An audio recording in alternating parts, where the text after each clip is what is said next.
Hi, my name is Damodaran, and I teach 2 classes at the Stern School of Business at New York University. One of those classes is valuation, but the other is a class called corporate finance. And since that's the topic of the session, I thought I'd talk a little bit about what corporate finance is all about. First, the word corporate suggests it's really for corporations, but that's not the case. Corporate finance looks at any decision that involves the use of money. It's really laying out the first principles, at least from a finance perspective, on how to run a business.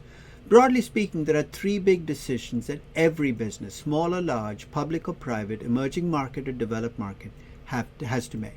The first is where to invest your money. The second is how to raise funds for your investments. And third is how to return the cash you make from the business back to the investors in the business. The first principle is called the investment principle, the second is the financing principle, and the third is the dividend principle. Using real businesses as my examples, real companies, I hope to illustrate those 3 principles. And put simply, here's what I'd like companies to do.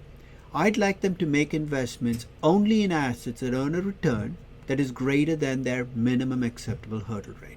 That hurdle rate, of course, should be higher for riskier businesses and lower for safer businesses. I'd like businesses to go out and raise the right amount of debt and equity for what fits them. And that's key. There is no one mix that's right for every company. There's a mix that's right for your company.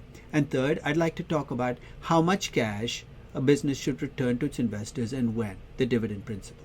And in doing all of this, I'd also like to talk about what the central objective should be for running a business. Because as I will argue, if you don't have a central mission, it's very easy for a company to go off the tracks.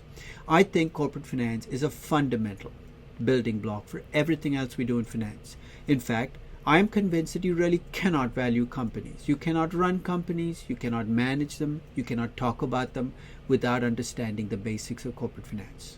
And I also think corporate finance is an incredible amount of fun to talk about, and I hope to bring that through in this session.